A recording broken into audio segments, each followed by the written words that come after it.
Hello guys, welcome to my kitchen channel. आज આપણે બનાવવાના છીએ સુપર ટેસ્ટી એવી કેક।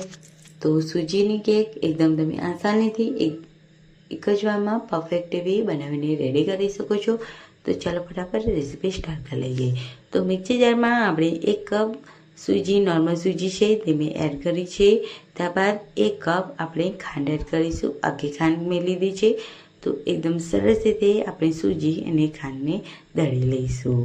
તો મિક્સર જારમાં આપણે સરસ રીતે દળી લીધું છે અને તમે જોઈ શકો છો કે એકદમ સરસ એવો ફાઇન પાવડર આપણે બનાવી દીધું છે। હવે આપણે તેમાં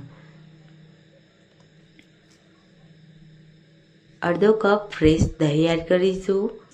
હવે આપણે તેમાં ઇલાયચી એડ કરીશું 1 ચમચી, 1 વાટકી ફ્રેશ दूध एड करीशू।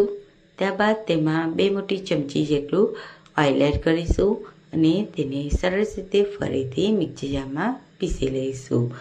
तो तमे जोई शको छो के एकदम सरस रीते मैं पीसी लीधुं छे अने तमे बेटर जोई शको छो के एकदम थिकनेस एवुं आपणुं बेटर परफेक्ट एवुं केक माटे रेडी छे।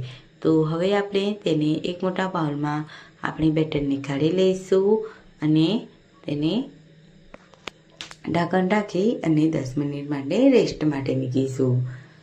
તો હવે આપણે ત્યાં સુધી મેં તપેલી લીધી છે, તેમાં આપણે હું કેક બનાવવાની છું। તો તેમાં ઓઇલ એડ કરીશું, ગ્રીસ કરી લઈશું ઓઇલને અને મેદો છાંટી દઈશું। તો સરસ એવો મેદો છાંટી દેવાનો છે। તો બિલકુલ પણ આપણી કેક ચીપકશે નહીં અને ડિમોલ્ડ થઈને આવી જશે। હવે આપણે એક વાટકીમાં આપણે 1 ચમચી તૂટી ફૂટી એડ કરીશું। તો હવે આપણે તેમાં મેદાનો લોટ એડ કરી અને આ રીતે સરસ રીતે તૂટી ફૂટીને કોટ કરી લઈશું। તો તમે જોઈ શકો છો હવે આપણે 10 મિનિટ થઈ ગઈ છે અને બેટર આપણું એકદમ સરસ રીતે ફૂલી ગયું છે। તો હવે આપણે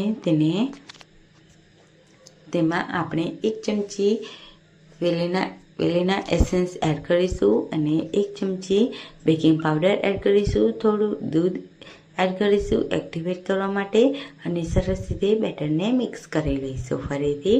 અને તમે જોઈ શકો છો કે બેટર એકદમ સરસ એવું મિક્સ થઈ ગયું છે। હવે આપણે જે તપેલી આપણે ગ્રીસ કરીને મૂકી હતી તેમાં આપણે બેટરને એડ કરી દઈશું અને તમે જોઈ શકો છો હવે આપણે ઉપરથી મેં બદામના ટુકડાને આ રીતે ઉપરથી સજાવી દીધા છે કેક ઉપર અને આપણે જે તૂટી ફૂટી હતી તે આપણે આ રીતે એડ કરીશું।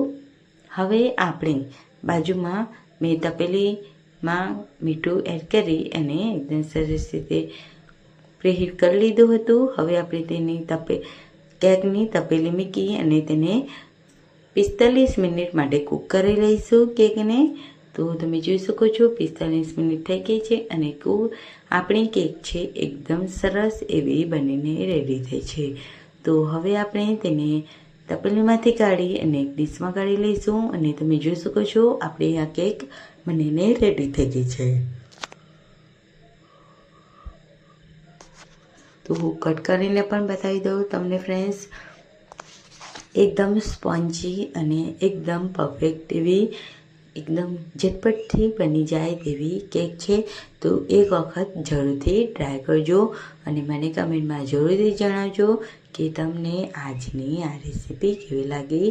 તો આવી જ રેસીપી સાથે અને આવા જ અવનવા વિડીયો સાથે આવતી રેસીપીમાં મળીએ। ત્યાં સુધી બધાને આવજો, બાય બાય, ટેક કેર।